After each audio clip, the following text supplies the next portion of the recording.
আসসালামু আলাইকুম রহমতুল্লাহ। প্রিয় সপ্তম শ্রেণী শিক্ষার্থী বন্ধুরা, আজকের এই ভিডিওতে আমরা মূলত আলোচনা করব তোমাদের বিজ্ঞান বইয়ের চ্যাপ্টার 1-এর অর্থাৎ নিম্ন শ্রেণীর জীব যে একটা চ্যাপ্টার রয়েছে সেই চ্যাপ্টারের পাঠ 5 ও 6 থেকে। সো বন্ধুরা, চলো আমরা আমাদের আলোচনা শুরু করে দিই।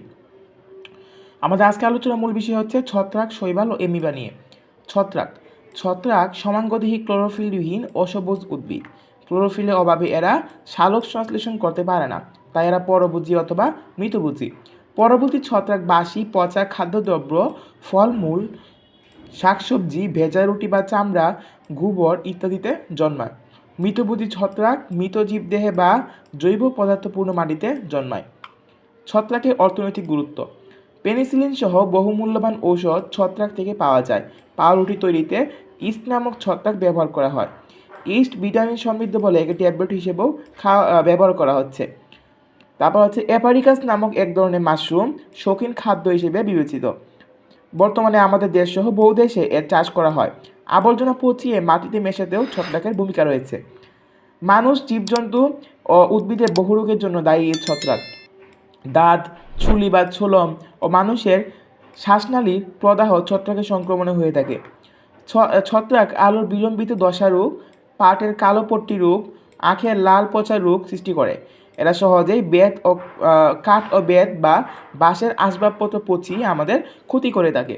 অর্থাৎ এই পার্টটা তোমাদের অনেক অনেক বেশি ইম্পর্টেন্ট। এই পার্টটা কিন্তু তোমরা খুব ভালো করে পড়বা, কারণ এখান থেকে তোমাদের অবজেক্টিভ প্রশ্ন কিংবা তোমাদের বড় প্রশ্ন দিতে পারে। ছত্রাক সংক্রমণে প্রতিরোধকরণ। ছত্রাকজনিত রোগ খুবই আছে, অর্থাৎ আক্রান্ত ব্যক্তির সংস্পর্শে এলে এই রোগ সংক্রমিত হতে পারে। এসব রোগ থেকে নিরাপদ থাকতে যা করা দরকার তা হলো ছত্রাকজনিত রোগে আক্রান্ত ব্যক্তি ব্যবহৃত জিনিসপত্র যেমন কাপড়, চোপড়, চিরুনি, টুপি, স্যান্ডেল ইত্যাদি ব্যবহার না করা। ছত্রাকজনিত রোগে আক্রান্ত ব্যক্তির সংস্পর্শে কম আসা। ছত্রাক আক্রান্ত উদ্ভিদ ঔষধ ছিটানো বা উদ্ভিদ তুলে পুড়িয়ে ফেলা। এরপরের পার্টটা হচ্ছে শৈবাল নিয়ে। সমাঙ্গ বর্গের ক্লোরোফিলযুক্ত স্বভোজী উদ্ভিদরাই হচ্ছে শৈবাল। এরা মাটি, পানি ও অন্য গাছের উপর জন্মায়। সবুজ ছাড়াও লাল, বাদামি ইত্যাদি রঙের শৈবাল দেখা যায়। স্পাইরোগাইরা নামক শৈবাল বেশিরভাগ জলাশয়ে পাওয়া যায়। শৈবালের উপকারিতা। আইসক্রিম তৈরিতে সামুদ্রিক শৈবাল এলজিন ব্যবহৃত হয়। সামুদ্রিক শৈবাল আয়োডিন ও পটাশিয়ামের একটা ভালো উৎস। মৎস্য চাষে শৈবাল খাদ্য হিসেবে ব্যবহৃত হয়। এখন দেখো শৈবালের অপকারিতা। মানুষ ও উদ্ভিদের নানা রোগ সৃষ্টিতে শৈবাল দায়ী। যেমন এক ধরনের শৈবাল চা পাতার রেড ব্লাস্ট রোগ সৃষ্টি করে। জলাশয়ে শৈবালের আধিক্য দেখা দিলে জলজ প্রাণী ও মাছ অক্সিজেনের অভাবে মারা যেতে পারে। এবার অন্য আরেকটা পরজীব রয়েছে, সেটা হচ্ছে এমিবা। প্রোটিস্টা রাজ্যের সদস্য এমিবা এককোষী প্রাণী। এদের দেহ ক্ষুদ্রাকার। অণুবীক্ষণ যন্ত্র ছাড়া এদের দেখা যায় না। এরা প্রয়োজনে দেহের আকার পরিবর্তন করে থাকে। এদের দেহ থেকে আঙ্গুলের মতো তৈরি অভিক্ষেপকে ক্ষণপথ বলে। ঠিক আছে, ক্ষণপথ কাকে বলে এটা নিয়ে তোমার একটা কোশ্চেন আসতে পারে। এর সাহায্যে এমিবা খাদ্য গ্রহণ ও চলাচল করে। এদের দেহে পানি গহ্বর, খাদ্য গহ্বর ও সংকুচন গহ্বর থাকে। এদের সারা দেহ একটি পাতলা ও স্বচ্ছ পর্দা দ্বারা ঘেরা থাকে। একে প্লাজমা লেমা বলা হয়।